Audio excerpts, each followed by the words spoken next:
మా వీడియోలు చూస్తున్న ప్రేక్షకులందరికీ శుభాభివందనాలు.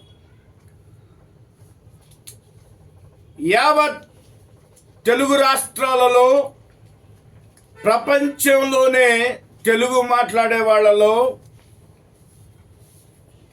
మరి ఎన్ఆర్ఐస్ కూడా ప్రవీణ్ పగడాల కేసు ఉదంతాన్ని, వాస్తవాన్ని తెలుసుకోవడానికి ఎంతో ఉర్రూతలాగుతున్నారు. నేటికి 15 రోజులు సమయం గడిచిపోయింది. కానీ ఆయన మరణానికి గల వాస్తవాన్ని, నిజాన్ని, దాని కారణాలని ఇంతవరకు కూడా మన ఇన్వెస్టిగేషన్ ఏజెన్సీ చెప్పడం లేదు. అయితే మనకున్న ఒకటే ఒక ఆయుధం ఉంది, అది తెలుసుకోవడానికి. దాన్ని చివరి ఆయుధంగా మనం ఉపయోగించక తప్పదు. ఎందుకంటే ఇప్పటికే చాలా కాలాలోపన అయిపోయింది. అదే కాకుండా యావత్ క్రైస్తవుల మనోభావాలన్నీ పూర్తిగా దెబ్బతిన్నాయి. క్రైస్తవులందరూ ఒక మంచి నాయకుడిని పోగొట్టుకున్నామని చెప్పని క్షోభ సముద్రంలో నిలిచిపోయి ఉన్నారు. అటువంటి వారందరికీ ఈ వీడియో మీకు పనిచేస్తుంది. మనకి ఇక ఒకే ఒక మార్గం ఏమిటయా అంటే న్యాయ పోరాటం. క్రైస్తవులారా, ఈ న్యాయ పోరాటంలో ప్రతి ఒక్కళ్ళు సమిధులు కావాలి. ప్రతి ఒక్కళ్ళు దీంట్లో భాగస్వాములు కావాలి. ప్రవీణ్ పగడాల గారి యొక్క మరణానికి గల కారణాలు తెలుసుకోవాలనుకున్న క్రైస్తవులు, క్రైస్తవేతరులు అందరూ కూడా దీంట్లో పాలు పంచుకోవచ్చు. మీరు చేయవలసింది ఒకటే ఒకటి ఉంది. ఇప్పుడు మనం హైకోర్టులోనూ సుప్రీంకోర్టులోనూ పిల్స్ వేస్తున్నాం. ఈ పిల్స్లో మీరందరూ భాగస్వాములు కావచ్చు. అది ఎట్లా? మీరు ఏమీ లేదండి, మీరు మీ పేరు, తండ్రి పేరు, ఫోన్ నెంబరు, మీ అడ్రస్, మీ వయసు, మీరు ఏ మతస్థులు, మీరు చెప్పదలుచుకున్న కేసు వివరాలు, సందేహాలు, సూచనలు, వాస్తవాలు క్లుప్తంగా మీరు ఈ యొక్క ఫారాన్ని పూర్తి చేసి మాకు పంపిస్తే చాలు. ఈ ఫారం మీకు కావాలంటే మీ ఫోన్ నెంబర్ మాకు తెలియచేయండి. మేము ఉచితంగానే ఈ ఫారాన్ని మీకు పంపిస్తాం. దీన్ని నింపేసి లెర్ప్ ఉచిత న్యాయ సలహా కేంద్రం, door number 6396, 4/6 Arundelpet, Guntur, pin number 522002, Andhra Pradesh అనే అడ్రస్కి మీరు పంపవచ్చును. ఇందులో మరి నేను సుప్రీంకోర్టు లాయర్గాను, మరి హైకోర్టు లాయర్గా స్వదీప్తి మరియు పిల్లి రవికుమార్ అనే అడ్వకేట్స్ దీనికి పిల్స్కి ప్రాతినిధ్యం వహించి ఉచితంగానే పిల్స్ వేయడానికి ముందుకు వస్తున్నాం.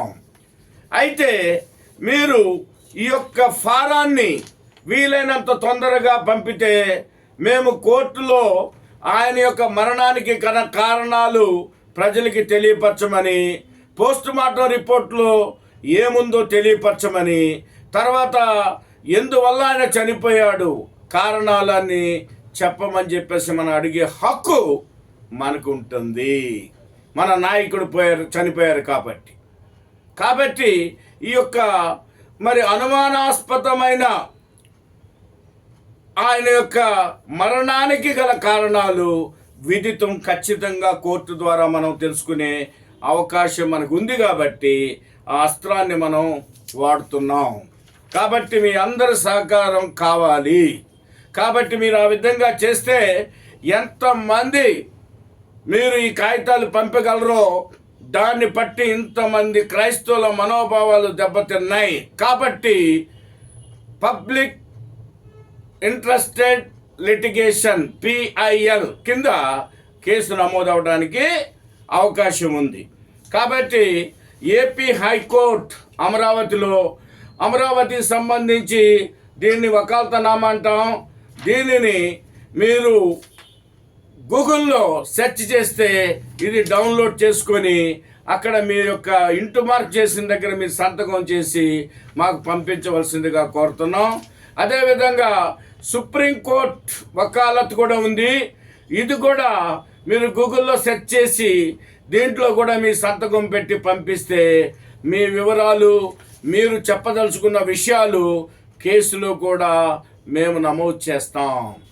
అది జడ్జి గారి ముందు పెడతాం. దానికి మనము కోర్టు ద్వారానే తొందరలో తెలుసుకోవడానికి చాలా అవకాశం ఉంది. కాబట్టి మనము ఈ కాలయాపనకి ఇదంతా కూడా కారణాలు కూడా పోలీసు వారు చెప్పవలసి ఉంటుంది.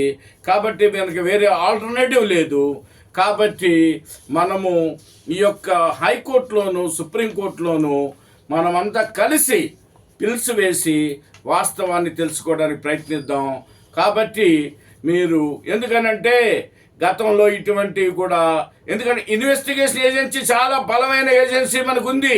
ఆంధ్ర రాష్ట్రంలో ఉంది, ఇండియాలో కూడా ఉంది. కానీ మరి ఇంతవరకు ఆయన మరణానికి కారణాలు తెలియక చెప్పడం లేదా, తెలిసి చెప్పడం లేదా, ఎందుకు బయట పెట్టడం లేదు అని చాలామందికి అనుమానాలు ఉన్నాయి. ఎందుకనంటే మనము ఒకటి గమనించాలి. గతంలో ఇంతకుముందు గుంటూరులోనే ఇమ్మాన్యుయల్ గారు అని చెప్పేసి అని బిషప్ క్యాడర్లో ఉన్న మరి మోడరేటర్, ఆయనే ప్రెసిడెంట్ AELC, ఆయన్ని ఇట్లాగే చంపబడ్డారు. అప్పుడు కూడా మరి క్రైస్తవేతరులు చంపేసి ఉంటారని చెప్పేసి అనుమానపడటం వార్తలు కూడా వచ్చాయి. అయితే 5 గంటల్లో దాన్ని ఛేదించి ఎవరు చంపారో, ఎందుకు చంపారో కారణాలు కూడా బయట పెట్టింది మన ఇన్వెస్టిగేషన్ ఏజెన్సీ. మన పోలీసు వాళ్ళు తక్కువ వాళ్ళు కాదు, చేయగలరు. కానీ మరి ఎందుకు ఈ కేసులో బయట పెట్టడం లేదో మాకు అర్థం కావడంలా. మీరు గమనించండి, మరి అమెరికాని లాడిని కొట్టేసినప్పుడు ఆయన ఎప్పుడైతే పెంటగాని కానీ WCCని కానీ వాటిని ఎప్పుడైతే విమానాలతో కొట్టించాడో గంటల్లోనే ఆయన యొక్క లాడిన్ ఫోటోను చూపించారు. అందరికీ తెలిసిపోయింది. మరి ప్రవీణ్ పగడాల మరణానికి కారణాలు ఎందుకు తెలియడం లేదు, ఏమిటి దీంట్లో ఉన్న రహస్యం? ఈ విషయాలన్నీ కూడా మనము హైకోర్టులో పెడతాం.